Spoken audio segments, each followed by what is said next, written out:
Good evening, everybody. Hello, hello. Welcome to another episode of Critique Corner with me, Daniel Parker. And me, DB Fastbinder. And, I guess our theme tonight is just B movies because we picked a couple of things at random from Netflix, and boy, Yeah, what a silly night we're about to have. yes, we are. Yes, and if you're returning, welcome back. If you're new, what we do here is we critique stuff. Lately, we've just kind of just picking whatever two movies that we just pick whatever we want to watch.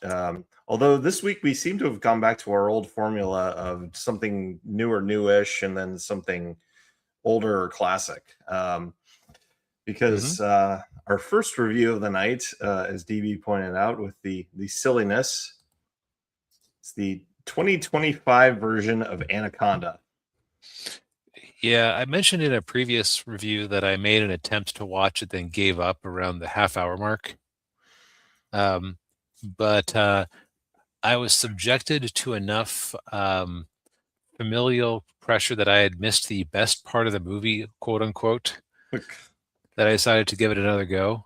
Yeah. Um, so of course, since I'd already seen the first part, while that was playing, I was actually screwing around on my phone. And you know what?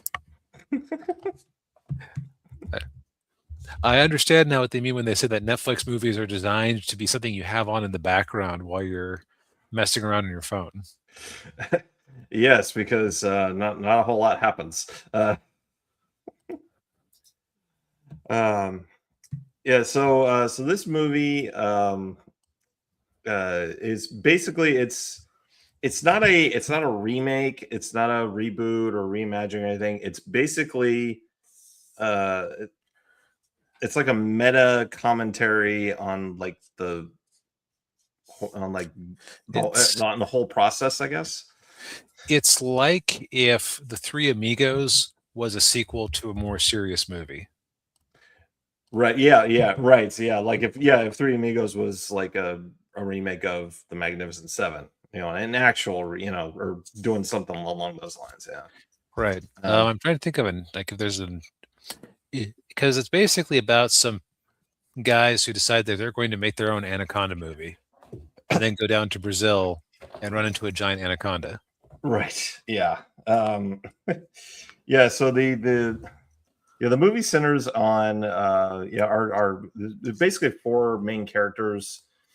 Um, we've got Jack Black's character Doug, who is he's a videographer, works for a company that makes wedding videos or films, as he says.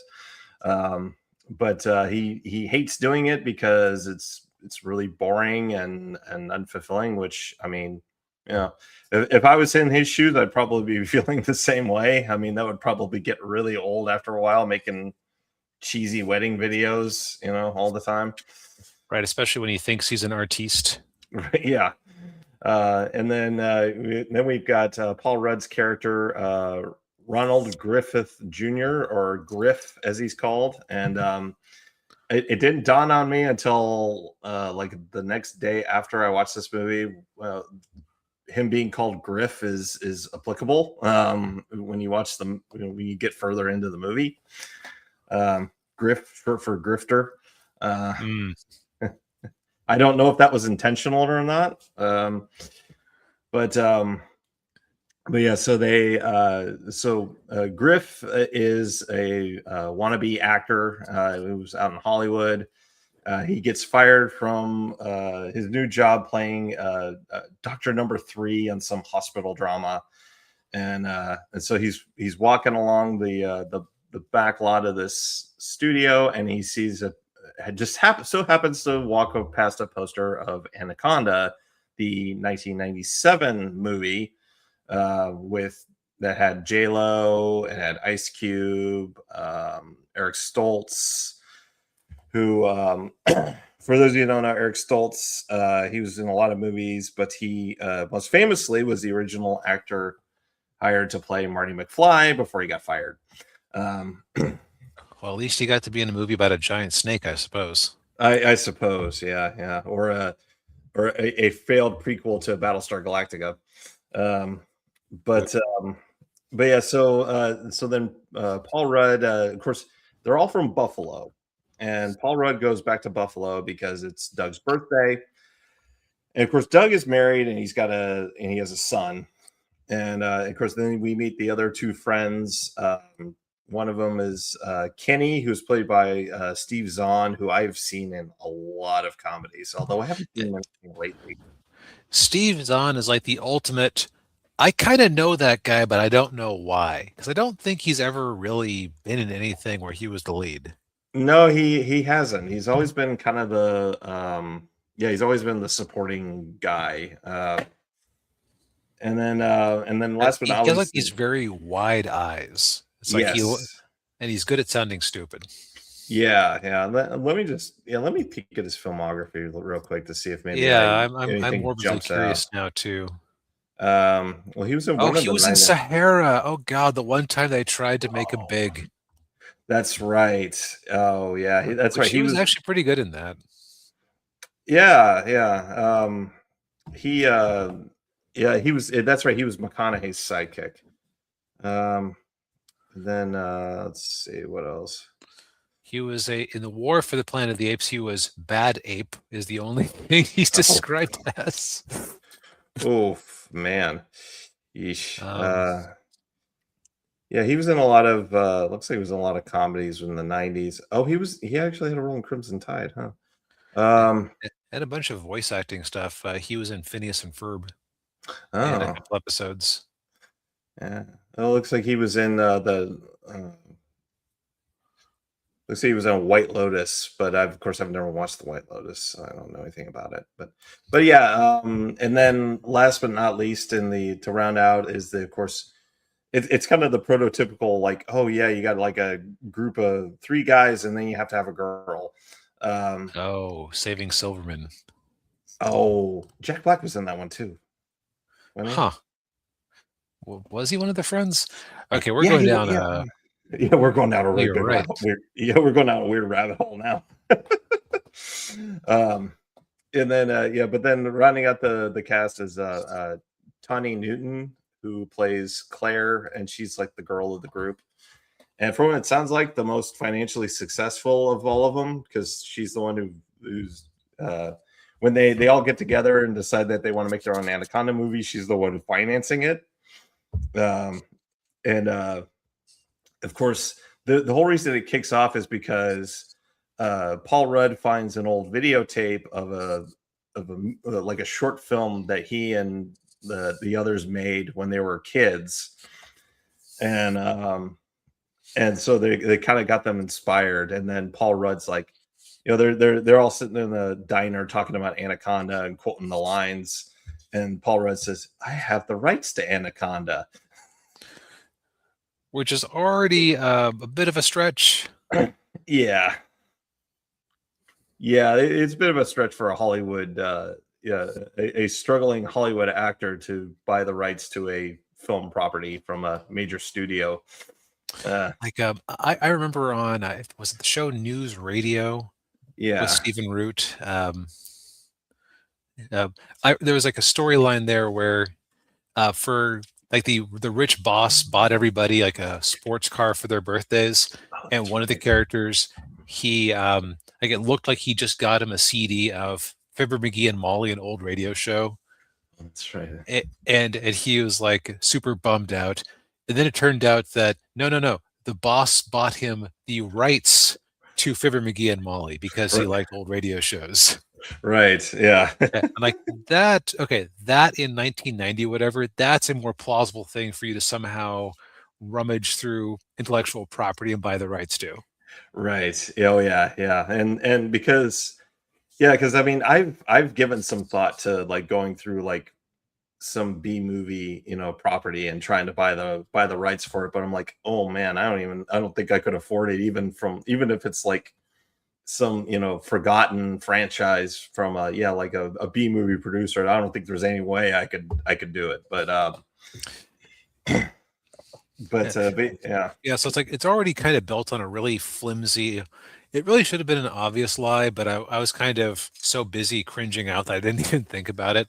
Oh yeah, Because like I'm just gonna like say right up front, like there are moments in this movie that work comedy wise. A lot of it is very much uh, well, that was a thing style comedy. Like very and I get the whole concept of the movie is meta, so it's kind of yeah, like it feels weird to complain about the comedy stylings being too meta, but here we are. yeah. Oh yeah, yeah. Yeah. If there's one style of comedy that really needs to die, it is the well, that's a thing or that happened. Right. It's because you can have a good comedy about meta things, but I think we kind of need like a moratorium. Hmm. Um, like, just an example is when they're sitting around the table talking about their fond memories of the movie Anaconda, and yeah, and like talking about all these.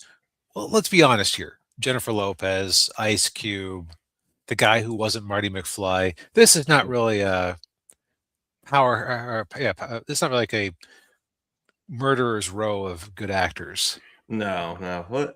Well, I mean, well, I will say too. John Voight was in it as well. Right, That's but that's like the the exception, right? right. The, Yeah. Well, he's so yeah he's the prestige actor that you hire for an indie movie to give it some legitimacy. Yeah. right, or your B movie. Right. Yeah.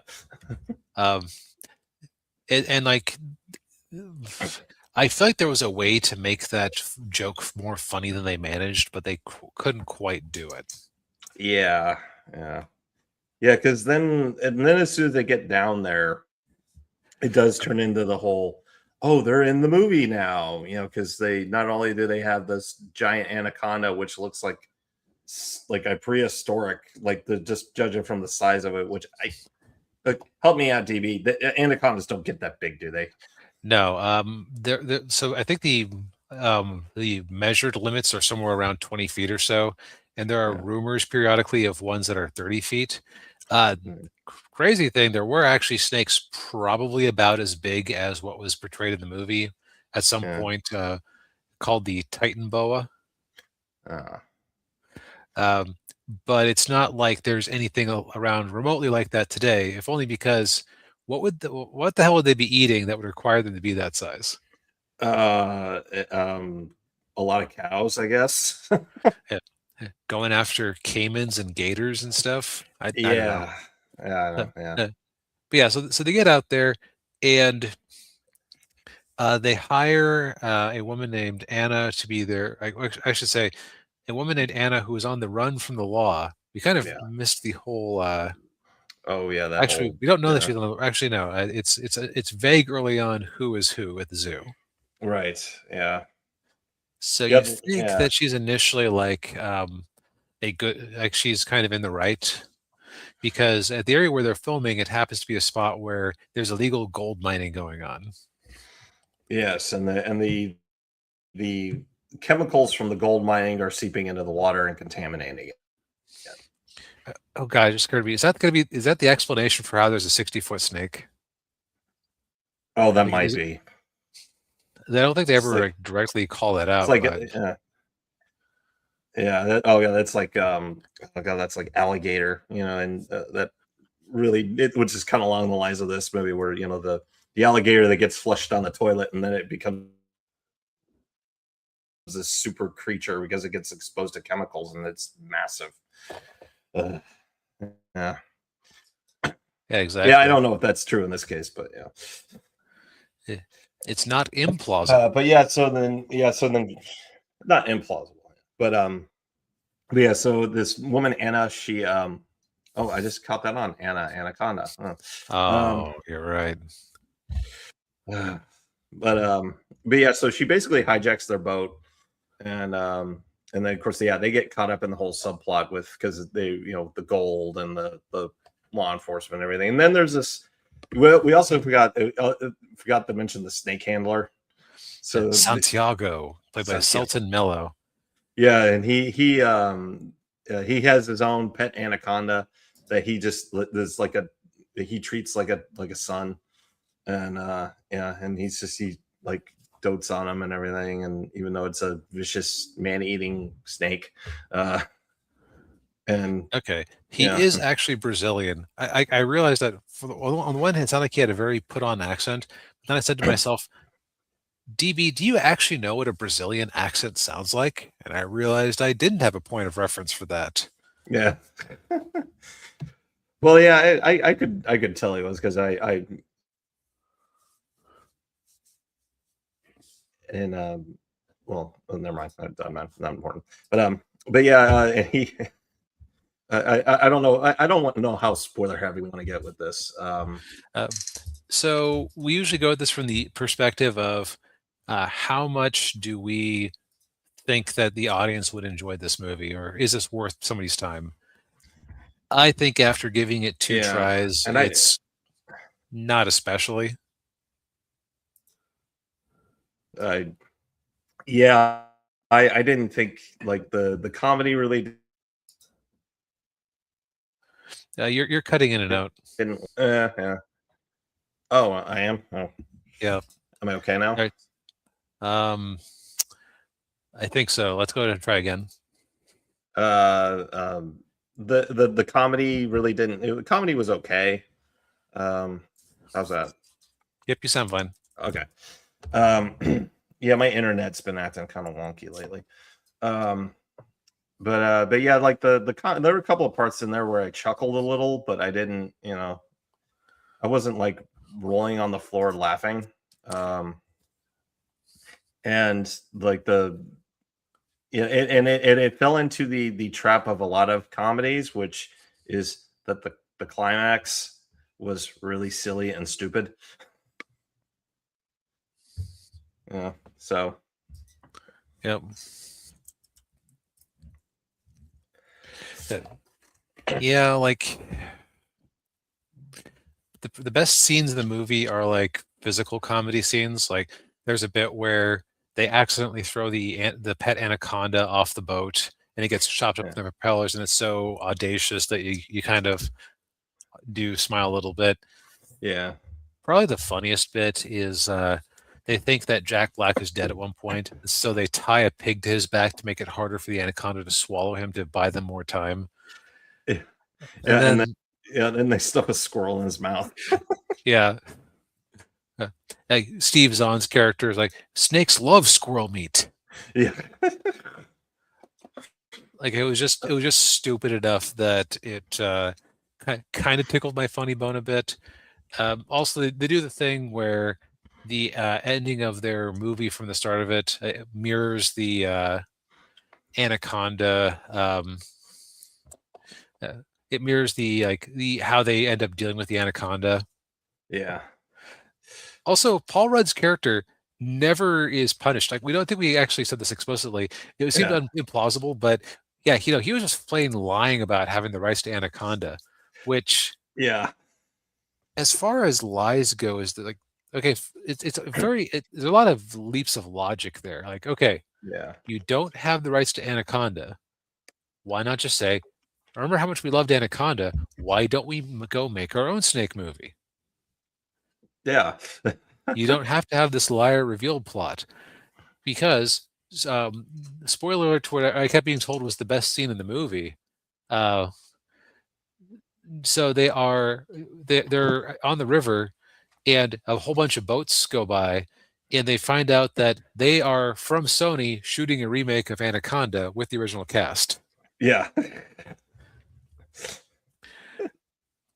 Now, okay, it's like just from my perspective, without forcing a bunch of character drama for no reason, it could have actually worked just as well if they were trying to shoot their own snake movie inspired by Anaconda and then lose hope because they're making a real Anaconda movie that's going to beat them to market. Yeah. And have the name recognition. Like so then they have to decide how to deal with that. Right. Yeah. Yeah. But that is not what they did. Nope. Yeah.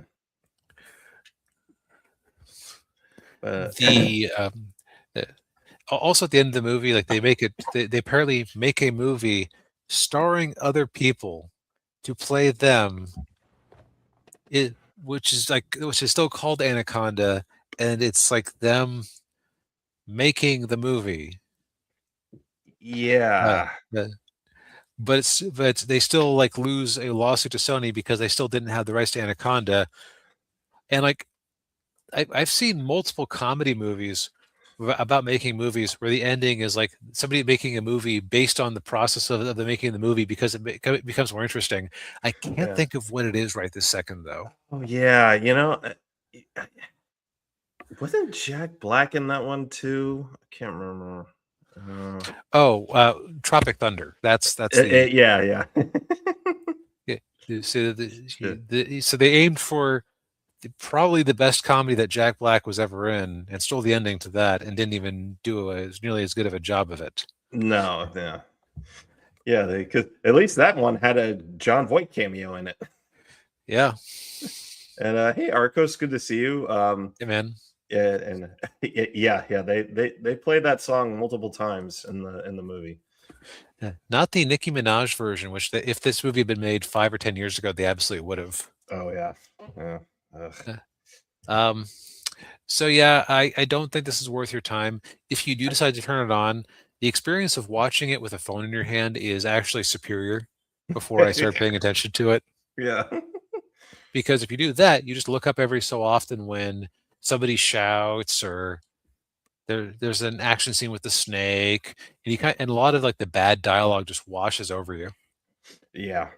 Hmm. which yeah is the Netflix way at this point. So Yep. oh, also I forget if I mentioned this. Also, the best part of the movie was when Ice Cube is there, and he has survived the attack that killed everybody else. Because of course the snake goes after the film crew. Right. Um, and it's like, in what way is this the best part of the movie? I'm confused. Yeah. Is it Yeah. because it's Ice Cube and he's there? I guess. Yeah. And then they take a selfie with him, and then he tells them, don't post it, and then they end up posting it. Yeah. And there's like a joke about, Jenny's fine, she's from the block. That was probably the best line. Yeah, yeah. He's a stole something from the block. Okay, Yeah. yeah, okay. I guess I can see where that would be a highlight of the movie now that I think Yeah. back on it. Yeah. Yeah, that was a good line. That was a good little line in there. Yeah. Yep.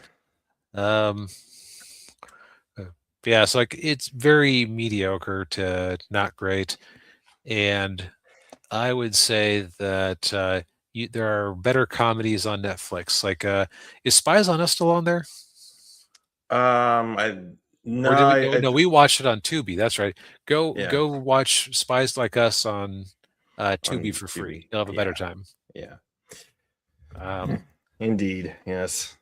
However, Daniel did something that I don't entirely understand the appeal of. He went out and touched grass over at Disney World. Yes, I did. Yeah. So yeah, so yesterday was the first day, and then so it was today and tomorrow. Uh, the okay, well, let me back up a little bit. So for those of you who don't know, Soren it's a pretty popular ride at Disneyland and Disney World. Soren opened at Epcot about 20 years ago, and it's quickly become a favorite for the park goers, myself included. It's one of the more relaxing rides at Disney World because all you're doing is, so you see the lines of seats there. You sit on the seats, and there are three rows of them, and then three sections. And when the ride starts, it takes you up, and you're kind of hanging, slightly, a few feet, well, more than a few feet above the ground, but you're belted in. You're not going anywhere. And you're in front of a blue screen, and it's a projection, and it shows you're soaring or flying over, like different landscapes and or landmarks and monuments and things like that. The first iteration of it was soaring over California, which because it started at Disneyland and then they took it to Disney World, and you're flying all over the different California places. And then they revamped it to soaring around the world, and you're flying over all the different monuments from around the world, like the Matterhorn in the Swiss Alps, the Eiffel Tower, Taj Mahal. You fly over Fiji, that kind of thing. But the new version of it, which so this last weekend, and today, and shoot, okay. Annual pass holders got to do the preview, and I went yesterday, and it's now soaring across America, and it's basically just it's like the other iterations, except you're flying over different American places. And it's so like you start off, you actually watch one of the Artemis rockets take off from Cape Canaveral. And then you go to Manhattan or New York, like New York, you fly by the Statue of Liberty, and then you see Lower Manhattan. And then you go to a lot of other different places around America, like Mount Rushmore. You fly over the mall at in Washington D.C., the National Mall, and then I'm trying to remember where else you go. You go to like a lot of different other places, like the Grand Canyon, and the other thing they do is they pipe in a bunch of artificial smells. So like you smell like pine, you smell like citrus, and all kinds of stuff. And it like I said, it's not a very it's not a thrilling ride, but it's like I said, it's relaxing. It's really cool because you get to see all the different monuments. Of course, it's CGI, but it's still, I think, decent CGI. And what got me though was it's very patriotic. It's definitely a celebration of America, which is a little surprising given Disney's recent history. But part of me wonders if they aren't trying to get some people that they've been alienating for the last 5 or 10 years back to the company. The other thing too I really liked was so the introductory video that they always play before the ride, where it tells you, okay, you got to sit down, you got to put your seatbelt in, you got to take off your hats, and do all this stuff, and all of that's done by Patrick Warburton, and they actually brought. Oh yeah. And what's so funny is when you go and see watch the video of him. Of course, it was done like 20 years ago, so he's 20 years younger. But they brought him back to do another introductory video. Of course, he's much older, and he's got a cap and he's got a mustache, and he says, "Well, welcome to soaring across America. I'm Captain Patrick, and to go over the important safety information is this young handsome devil." And then they cut back to the old video of him. But yeah, I mean, it's I think it's a good iteration of the ride. If you've been on it before, it's nothing you haven't seen before, nothing expected. But I think it's a fun bit of little fun ride to go on always. And like I said, it's relaxing, and you don't have to it's not like Guardians of the Galaxy where you're going backwards and spinning around and going really fast, or Test Track where you're looping around. I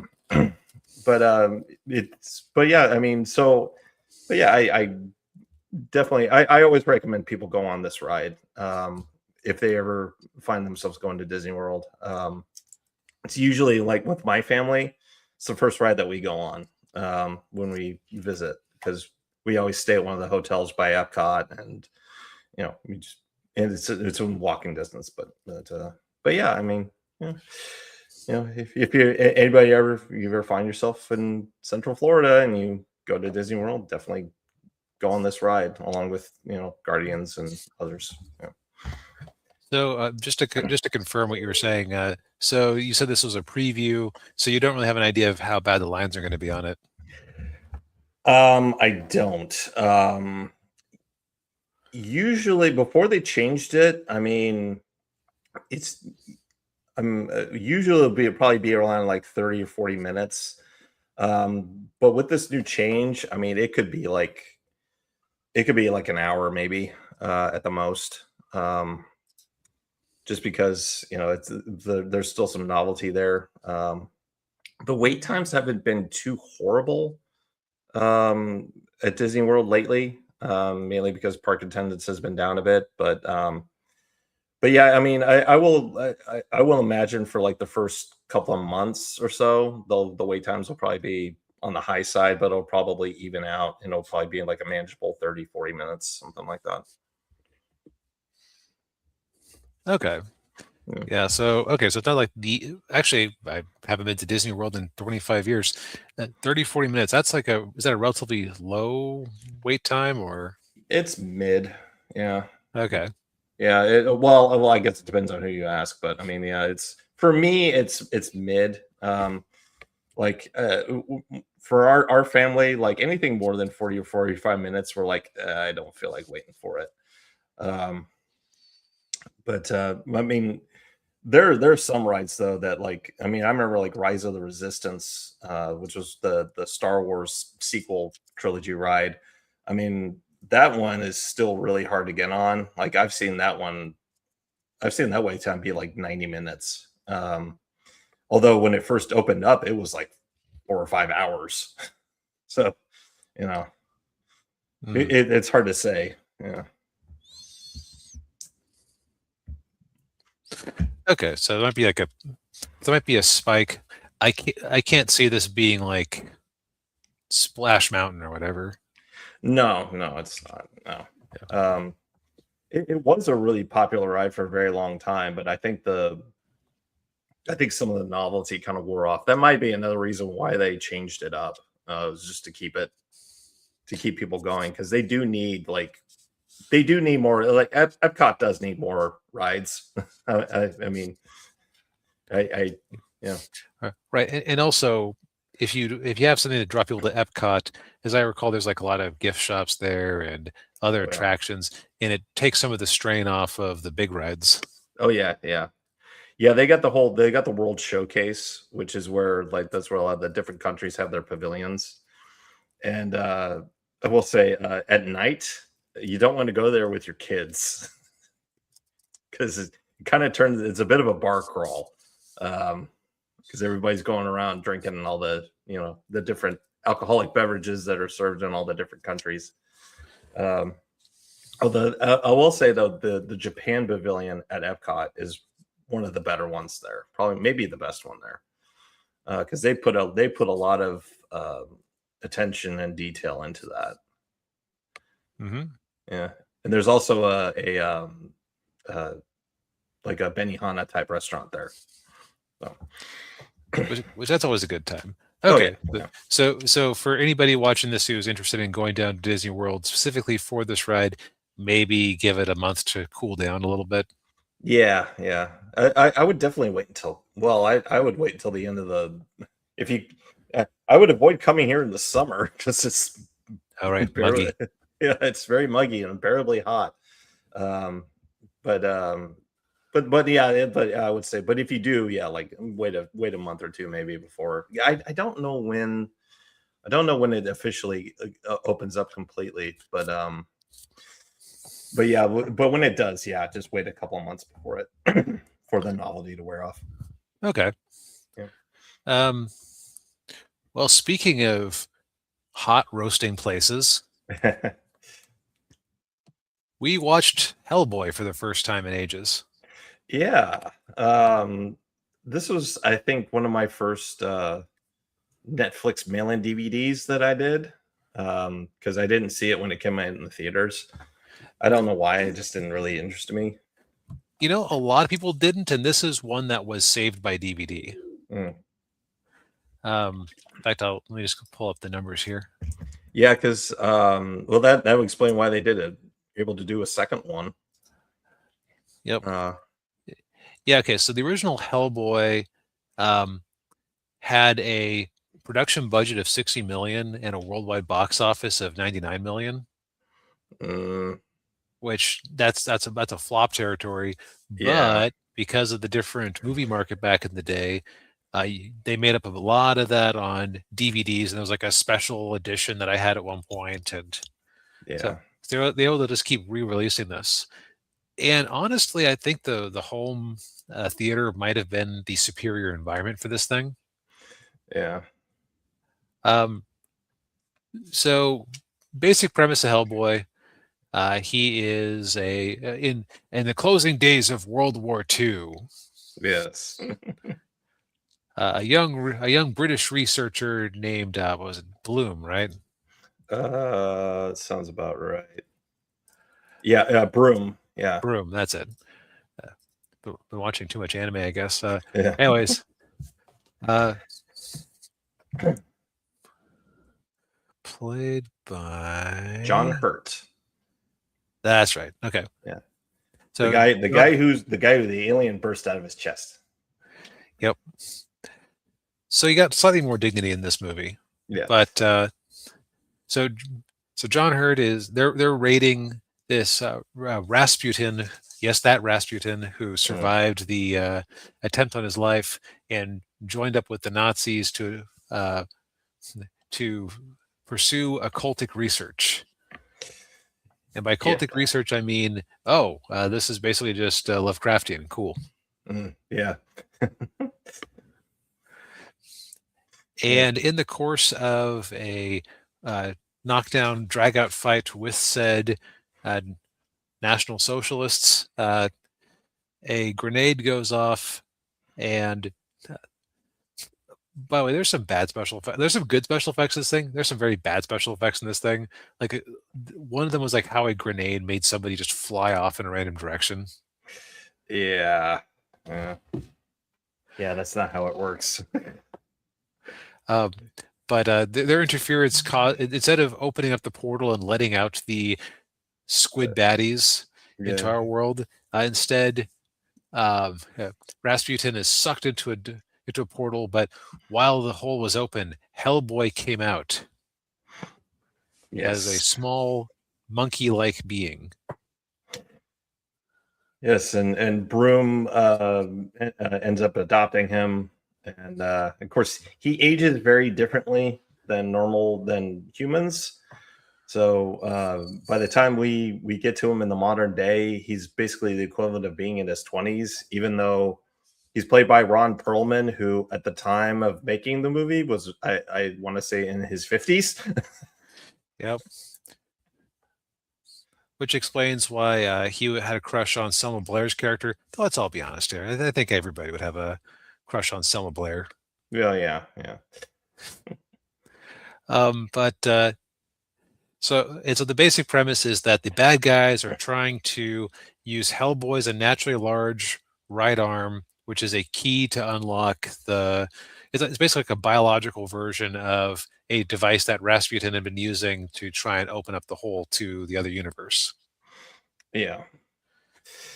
So Hellboy, to take a step back, it's directed by Guillermo del Toro, and it's based on a Dark Horse comic book by Mike Mignola, who honestly at this point is basically known for Hellboy, because he's been working on it consistently since the 90s. Yeah. The wild thing about it is that it was launched as part of like a Dark Horse Comics was trying to make their own superhero universe. It's like they had the Next Men by who was the artist for that one?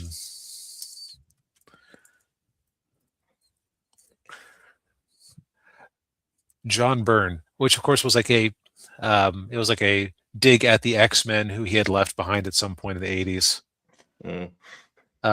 Like he was, and I guess some other creators doing things. Hellboy is really the only one that stuck, but it's very funny if you read the original comic because there are some nods to other superheroes existing in that world that basically are nowhere in this movie. But I just find it funny. I think one of the remakes they tried to do of this one had some references to that, but don't quote me on that. Yeah. So the comics are somewhat different from the movie. because, in my opinion, the comics get by on their art style and mood more than the stories themselves being especially interesting. Mm. Like I had like 5 volumes of it back in the day, and I wanted to like it so much because I enjoyed this movie and like the character and everything so much, but I just it just wasn't my cup of tea. Mm. Um, I did like the little commentary there where they had the comic book and he's like, yes, I don't like that. They never get the eyes right. yep, yeah. So like Hellboy has been working for the government this whole time as a anti thing that goes bump in the night agent Yeah. for the BPRD, the Bureau of Paranormal Research and Development. Yes, and the guy heading it, his name is Tom Manning, and he's played by Jeffrey Tambor, who has been in a lot of stuff. I remember him as George Booth Sr. from Arrested Development. Um, What's funny to me about Jeffrey Tambor's character in this movie, and that like I am probably one of the only people who actually watched Muppets from Space, is that Jeffrey Tambor basically plays an identical government agent stooge in both movies. And I had seen Muppets from Space not too long before I saw this one. uh, It's like the connection was not lost on me. yeah, So here, also rounding out this cast, we've got Doug Jones as Abe Sapien, this fishy-looking fellow up here, yeah, who is a water-breathing man who they found in a cistern somewhere. yeah. And he doesn't get a whole lot of screen time in this movie, but they kind of made for up for that in the second one, if I remember right. Yeah, like, I think it's because of the deals that he can't breathe air. So like to be out and about, he has to be in a special wetsuit, Right. like Yeah. like a reverse scuba suit. Yeah. Uh, And then he, but I would say like him being around not very often does make his moments more memorable because he's kind of a not quite. He's kind of the C-3PO of the movie, just with dignity. yeah. Like he gets to quip, he gets to make observations, he gets to be the smart one a lot of the time. Yeah. He's just not a fighter. Right. Yeah. Yeah, and then rounding out the cast is John Myers, who is this new FBI agent who's assigned to basically be Hellboy's babysitter, and he's definitely one of these like very generic. He's almost he's the audience, I think, or he's the audience who's never read Hellboy before. Right. He is there to have things explained to him. Right. Yeah. And of course, he tries to move in on Selma Blair, which Hellboy doesn't like at all. Yep. Because yeah, Hellboy has a bit of a crush on her, which the whole ages differently thing makes it not weird that he'd be interested in someone her age when. Uh, and Selma Blair's character is she is a fire starter, pyrokinetic. Yeah, but she's got issues. Yep. Like she just has emotional issues, can't really control the fire that well. Yeah, and so she's in a hospital, um, but Hellboy stinks out to go see her, and she keeps telling him, "You need to stop doing this," because he keeps getting in trouble. Yep. And and the scheme is that again Rasputin is trying to manipulate Hellboy into helping him open up the portal. And they have a variety of colorful enemies for them to fight. So, yeah, I don't think I want to spoil this one because, well, spoiler alert for the end of the review. I think that this is worth a watch. Just you have to have the right mindset for it. yeah, I would agree with that. Yeah, I think my issue was that I don't know what it is. I had a hard time following the plot. It seemed a little disjointed to me. I don't know if it was just because I wasn't paying attention hard enough, or I would say that the plot is it is like a classic 90s to 2000s superhero movie where it's almost more interested in introducing the hero and his world than the actual storyline. Like Yeah. Rasputin manipulating things in the background is the through line, but it does feel like a little random that they end up fighting a uh, this cool looking demon thing over here, and Yeah. then after killing it, Hellboy just decides to go randomly hang out with Selma Blair's character. Yeah. Yeah. I mean, I definitely would recommend it for people who, if you're like into comic book superhero movies, just from the standpoint of broadening your horizons. I I don't know. I mean, I thought it was decent. It's a decent enough movie. I don't know. It didn't really impact me the way that maybe it did for some people. I don't know. Yeah, that's totally fair. Yeah. So let's talk about some of the movie's defects and how much this will matter to you will depend from person to person. Yeah. It's like Daniel said, like there is a plot, but it's like it is much more interested in like the character focus on Hellboy's interactions with everyone. Yeah. Um, Ron Perlman, this is one of his better roles in my opinion Oh yeah. because Yeah. he brings so much personality to the character. Like just this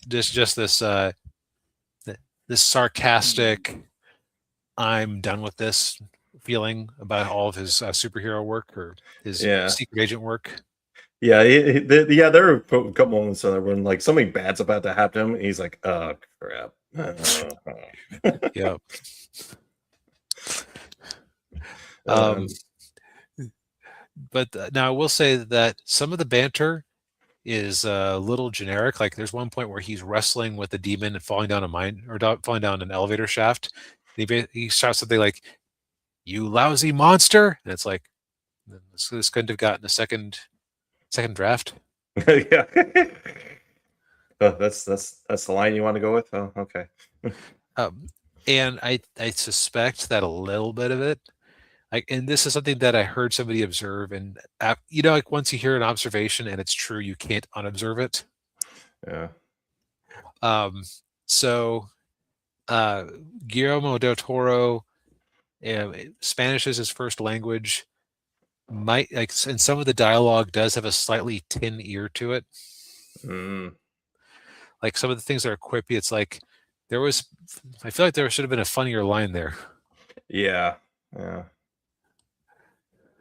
Yeah. That definitely makes some sense to it. Yeah. Although, let's see here, the credited writers are Del Toro himself, Mike Mignola. So that could have been some of what I don't really think worked necessarily about Hellboy, the comic book bleeding through. Yeah. Not worked is too harsh, but yeah.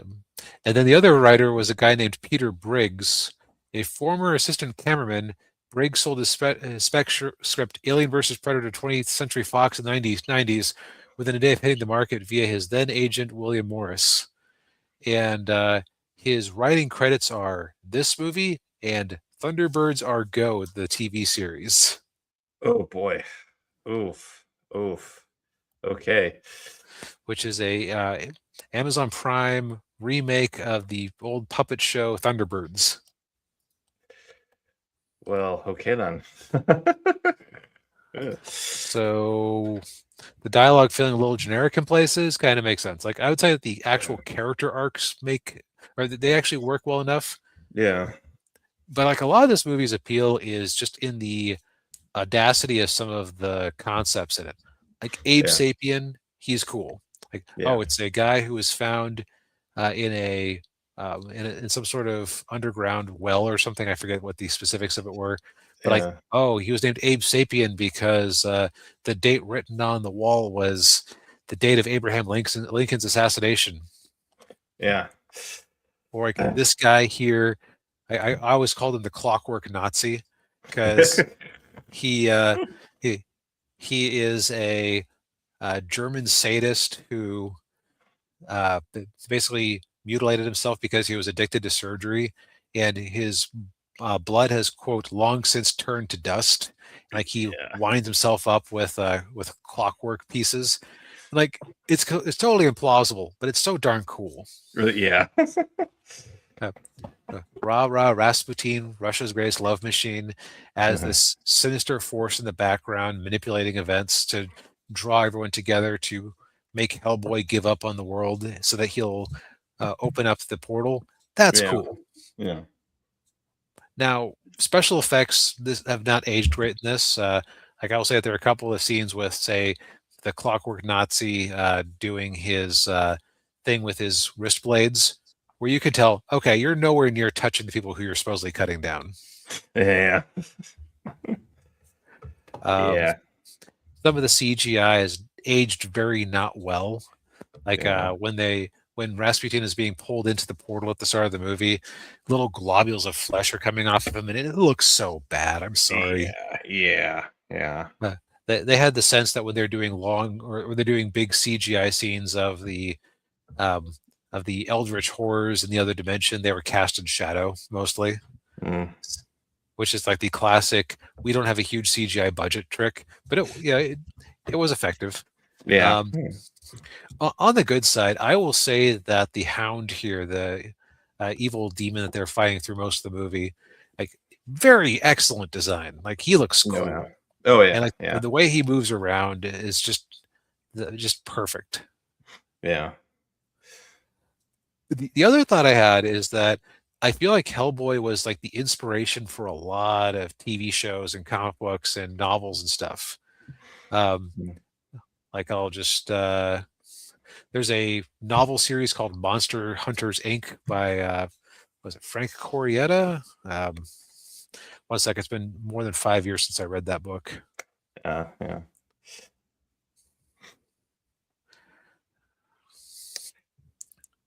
Not Monster Hunters, the video game. That's probably having a generic name for your series. Yeah. No, not Monster Hunters in.